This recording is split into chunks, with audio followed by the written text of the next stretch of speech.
मैं शैलेश कुमार, आप देख रहे हैं पब्लिक आई न्यूज़। जेल एवं बेल पर रहने वाले लोग मोदी को जेल में डालने की बात करते हैं। केंद्रीय मंत्री राजनाथ सिंह जमुई एवं बांका में आयोजित रैली में विपक्ष पर जोरदार हमला बोलते हुए कहा कि जेल एवं बेल पर रहने वाले मोदी को जेल में डालने की बात करते हैं। उन्होंने कहा कि नरेंद्र मोदी को तीसरी बार देश का प्रधानमंत्री बनाने की देश की जनता गारंटी दे रही है। जो लोग घर परिवार की राजनीति करते हैं वे देश हित की बात क्या करेंगे। उन्होंने चिराग पासवान को एनडीए के पिच पर बैटिंग करने वाला शानदार खिलाड़ी बतलाया। अपनी विरासत के रूप में जो चिराग पासवान को देकर गए हैं, बहनों भाइयों मैं कहूंगा कि आपका चिराग पासवान यह साधारण नौजवान नहीं है, बल्कि मैं चिराग पासवान के बारे में यह कहना चाहूंगा कि एनडीए की पिच का वह रन हीटर है। जितने रन की जरूरत होगी वह उतने रन बनाने की क्षमता आपका चिराग पासवान है। जिंदाबाद जिंदाबाद। पार्टी के अध्यक्षा चिराग पासवान कर रहे हैं। मैं पूरी तरह से आश्वस्त हूं जो हमारे रामविलास जी पासवान का स्वप्न था, उस स्वप्न को वे निश्चित रूप से साकार करेंगे।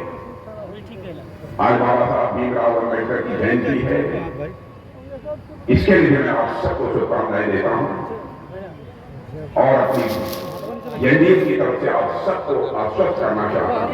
इस संविधान के रचयिता, समस्त समाज के निर्माण का एक अवधारणा देने वाले ऐसे महापुरुष ने जो कुछ भी भारत के लोगों से अपेक्षा की थी उसे कोई पूरा कर सकता है। बहनों भाइयों तो केवल एनडीए के लोग पूरा कर सकते हैं और कोई नहीं पूरा कर सकता। वहीं उप मुख्यमंत्री सम्राट चौधरी आज जमुई के श्री कृष्ण सिंह स्टेडियम में चुनावी सभा को संबोधित करते हुए कहा कि मोदी की गारंटी है कि पूरे देश में कोई भी भ्रष्टाचारी और अपराधी नहीं बचेगा, वे सब जेल जाएंगे। बिहार में भी अब कानून बन गया है, यहाँ भी कोई भ्रष्टाचारी नहीं बचेगा। ऐसे प्रधानमंत्री का जब तक कोई श्रीमती गांधी स्पीच नहीं दाबती थी तब तक तो प्रधानमंत्री बोलते ही नहीं थे।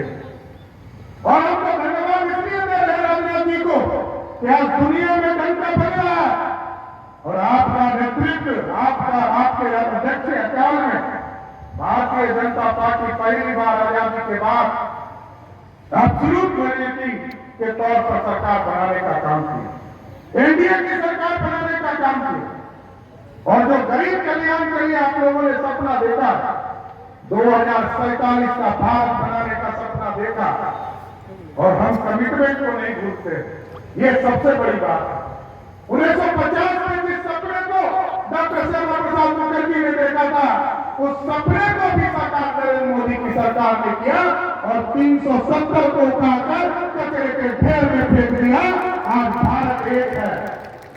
पंडित चाणक्य ने तो 1000 वर्ष पहले भारत अखंड भारत का सपना देखा था साहब। और जिस तरह टेंट में आप बैठे हैं ना, प्रभु श्री राम 550 वर्षों तक से इंतजार कर रहे थे।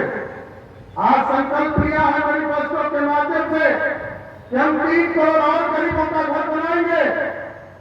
4 करोड़ घर जब प्रधानमंत्री जी दे रहे थे तो अयोध्या में प्रभु श्री राम भी टेंट में बैठकर इंतजार कर रहे थे कि कोई भगत आए और हमको भी टेंट से निकालकर भव्य राम मंदिर में ले जाए। इसके लिए भी धन्यवाद देना चाहते हैं। और गरीब कल्याण में लगातार आपके माध्यम से योजना चल रही है। हमारा राजनाथ जी को, देश के प्रधानमंत्री आदरणीय नरेंद्र मोदी जी को धन्यवाद देना चाहता हूं। आज डबल इंजन की सरकार आपके आशीर्वाद से बना। कब तक गरीबों के कल्याण में जब महागठबंधन की सरकार की चीजों को अटकाना, भटकाना, फंसाना, ये काम हो रहा। आपने आयुष्मान भारत पूरे देश के लिए दिया था, लेकिन इसकी शुरुआत जब हम लोगों ने 2020 में किया तो बीच के कालखंड में इसको मात्र 83 लाख पर रोक दिया गया। लेकिन जब प्रधानमंत्री ने तय कर दिया वहीं चिराग पासवान ने भी देश में स्वच्छ शासन एवं समृद्धि के लिए नरेंद्र मोदी को वोट देने का अपील किया।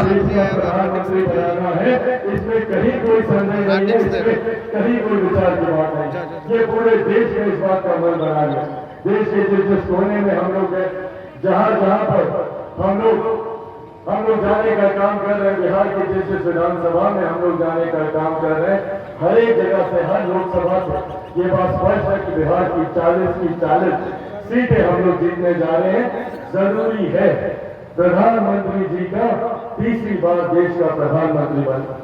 ये एक बार ऐसे प्रधानमंत्री है जिन्होंने देश की अर्थव्यवस्था को मजबूती देने का काम किया। जब देश की अर्थव्यवस्था मजबूत होती है, आज से पहले हमने से कोई नहीं जानता था कि भारत की अर्थव्यवस्था कौन से पायदान पर है, पर जब आज पिछले 10 सालों में प्रधानमंत्री जी के नेतृत्व में देश की अर्थव्यवस्था दुनिया की 5वीं सबसे बड़ी अर्थव्यवस्था बनी। जब देश की अर्थव्यवस्था मजबूत होती है तो एक राज्य का राजस्व बढ़ता है। जब राज्य का राजस्व बढ़ता है तो हर क्षेत्र का आर्थिक विकास होता है, और जब क्षेत्र का आर्थिक विकास होता है तो हर गरीब व्यक्ति के हाथ में ज्यादा कमाई आती है, प्रति व्यक्ति आय में इजाफा होता है। इसके लिए देश की अर्थव्यवस्था का मजबूत रहना जरूरी है। लक्ष्य है कि 5 साल में देश की इस अर्थव्यवस्था को तीसरे नंबर की अर्थव्यवस्था पर लेकर जाना। हमारे प्रधानमंत्री जी ने जहां देश की अर्थव्यवस्था को मजबूत करने का कार्य किया, तो वहीं महिलाओं के सम्मान के लिए शौचालय भी बनवाने का काम किया, महिलाओं की सुरक्षा के लिए उज्ज्वला योजना देने का काम किया। वहीं कोई गरीब व्यक्ति जमुई में लोकसभा 2024 के पहले चरण में 19 अप्रैल को मतदान होना है, जहां से लोजपा आर से अरुण कुमार भारती एनडीए के उम्मीदवार हैं।